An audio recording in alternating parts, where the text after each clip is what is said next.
Hey, yo, what's good, everybody? Manny J Media here with interviews, and I have your boy, Mr. Adael, Ace the Space Godman here, Worcester's Youth Poet Laureate here with me today. Thank you so much for coming on the show. Time flies when we're having fun, right. But we still got a little bit more time to go, and I wanted to just elaborate a little bit more on your sources of inspiration. So we were just talking about Shakespeare and how I couldn't really relate, but they were great inspirations for you. And, you know, now that you've elaborated a little bit more on that, I was able to, hold on, let me start that over. That's not where I was trying to go with that. All right, I'm going to just start from the beginning. All right. Hey, yo, what's good, everybody? Welcome back to Interviews. Oh, it's a Manny J Media thing. No, just don't pay attention to the man behind the curtain. Are you ready? The Wizard of Oz. Yeah. Hey, yo, what's good, everybody? Manny J Media here with interviews, and I got your boy, Adael Ace the Space Godman here, Worcester's Youth Poet Laureate in the house. And, you know, we were just talking a little bit before the break about some of your inspirations, such as Shakespeare. Elaborate a little bit more on that.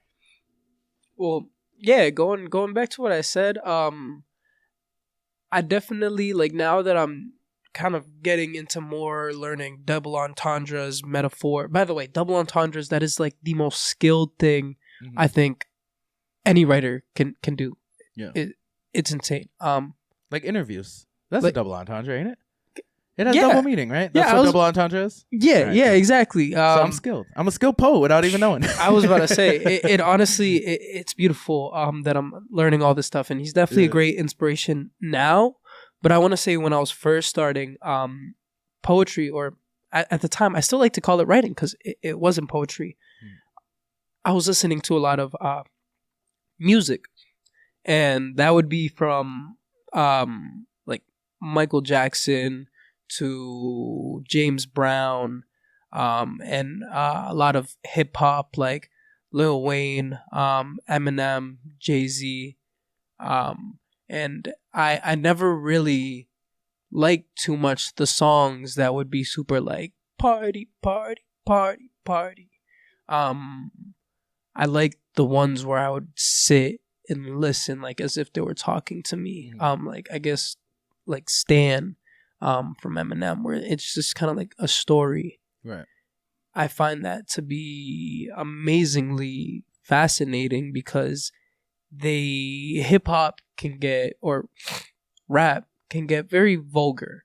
It can really dive into some stuff that makes the majority of listeners somewhat uncomfortable. Yeah. But the truth behind it almost relieves, because you know that the people, these rich people who really don't have to worry about life anymore, feel these things, relate to these things, see these things. It made me want to be like that. Yeah. Not necessarily the rap image or that, but I wanted to be able to speak about my story, where a little kid can listen to it and be like, not only did that help me, but I thought it was cool. I thought that was epic.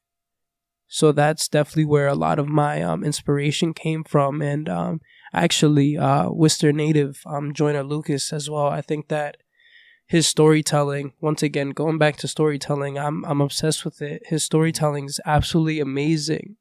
So that's when I got serious about wanting to write. I saw that I could throw a football from my house to where Joyner Lucas grew up. Oh, wow.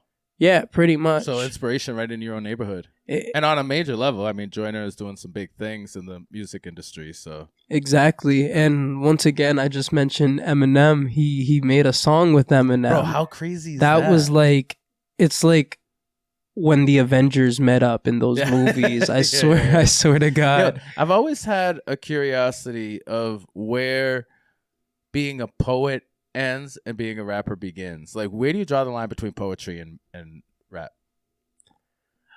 Wow, that's a hot take right there. Yeah? There's a fine line. It's Is it all just adding music to your poetry, or is it deeper than that? It's a lot deeper. With poetry, you're trying to tell a story. You're more taking them on a journey. Mm-hmm.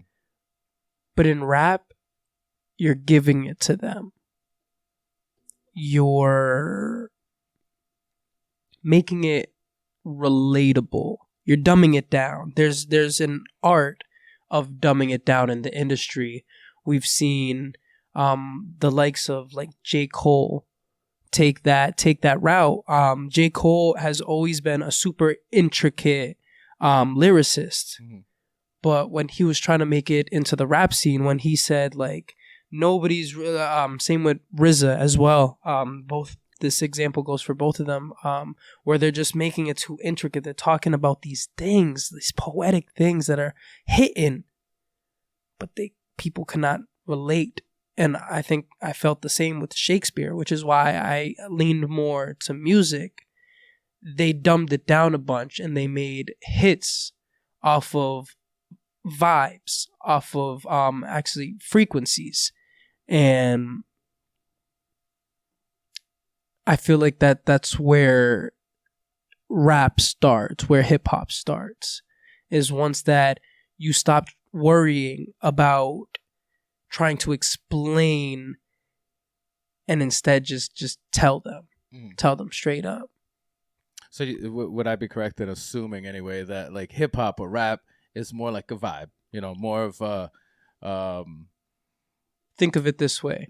Poetry is the lecture, rap is the talk. Bro, I like that. That's exactly what I was trying to... That's where my mind was going, but I couldn't spit it out. Yeah. And you just did it for me. Yes. I mean, even we've seen people like the two most biggest known names in the rap industry, Tupac and Biggie. They grew up a lot like me. Sure, I grew up in the hood, but I grew up in my house in the hood. Yeah. I was never really surrounded around too much danger. Obviously, there's demons everywhere, especially in the lower income neighborhoods. But never did I once find myself too crazy, like in these stories. And I feel like they relate in that way because I've done some searching. I missed when they did the Tupac exhibition in LA. I was out in LA when it was out there, and I just missed it. They closed like an hour. I got stuck at a Scientology church. Funny as that sounds. Yeah, I wanted to check it out. I've never seen a Scientology church, and in LA. How ironic is that? You're missing the Tupac event for a Scientology church. Right? That's funny. Curiosity kills the cat, right? Well, it definitely killed you going to that Tupac. Exactly. It was so the Scientology church was the biggest building in the Hollywood Boulevard. Isn't that wild? That is insane. I had to step in there. They were telling me that they were gonna like read my mind and stuff and tell me about me. When in reality, they just made me take an MCAS test, and now they know my address. Yeah. But and their real goal was to take your money, to make that building sustainable, right? Yo, the girl was so good. The girl was so good at taking my money. Yeah. I swear to God. Here, hold up. Wait, I think I have some more in this pocket. Here you go, take it all. So after we were done, oh man, I hate to get off topic, but after we were done, we had to sit for a consultation. Yeah. And eventually, she was like, okay, you seem unhappy. You need a class. Starts at $50 a month. You can do this. I was like, no, I'm honestly good. Then she was like, okay, you don't want to commit? Can we talk about what a scam that is? Everyone who's looking for religion, there's some sense of unhappiness. That's why they're looking for answers, right? Or they're looking for a place to go where they can belong, where they can uplift their energy. I think religion... in our day and age is more of something that helps people find themselves more than it is. I don't know if I could answer that. The FBI might get me. They're gonna come. I mean, you gave them the address, looking, so yeah, maybe you don't want to answer that. We'll move on. Anyway, actually, I did have a question that I really wanted to ask you, because you're so young. Please and do. as a message to our viewers and maybe their children, and hopefully we got some young people watching too. That'll be dope. How did you avoid, some of the pitfalls of peer pressure? And like I've seen you. A lot of your friends are like hardcore rappers, like little vulgar, right? Yeah. God bless them. Shout out to all your amazing friends. They're very talented, but you don't show up like you've always showed up as a poet. I never felt like you felt that urge to go from using your poetry and your amazing writings to then make them rap so you could fit on with your group of rapper friends. You feel what I'm saying? Yeah. For me is I always find myself to be the leader of the room. And that, I mean that in the least egotistical way possible.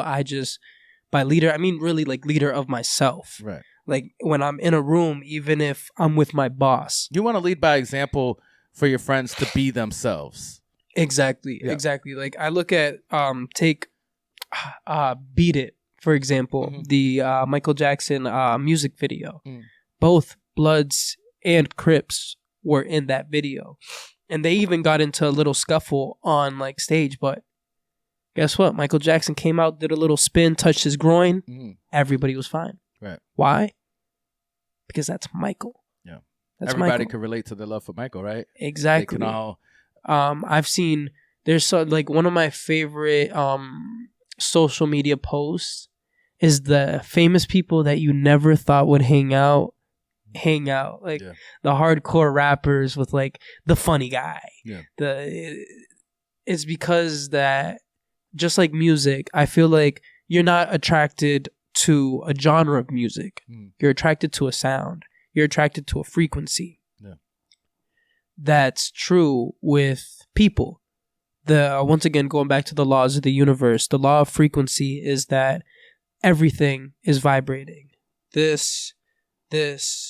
We have a very loud vibration as humans. We vibrate, we can sense each other's vibrations. And that's why we resonate to some people. We're attracted to that.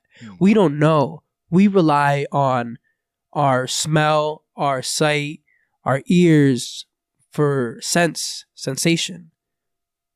We don't know that if we truly looked within ourselves, we can unlock over 100 different sensations. I could be with whoever I want to be as long as I am attracted to them. Yeah. That's also the law of attraction as well. The law of attraction states, if you look at something and you go, I like that, I want them, and if you're honest with yourself, they're just going to want you too. You're going to resonate, and I feel like that's why I attract the people I attract. I attract rappers, I hang out with other poets, painters, makeup artists, but I also have a very good connections within the business, like the suits business. I mean, I have a lot of friends who are going to college for business management. I have sports friends. If we were to talk about what happened at last weekend's football game, we're going to sit here and talk for hours. Well, and we can't talk for hours. Obviously. Unfortunately, we're running out of time. We do need to take another quick break. And then when we come back, we're going to finish up. Do you have something you can spit for us real quick? I would love to on the other side? All right, so make sure you come right back here on Interviews. We'll be right back with Ariel Ace of Space Godman here. See you real soon.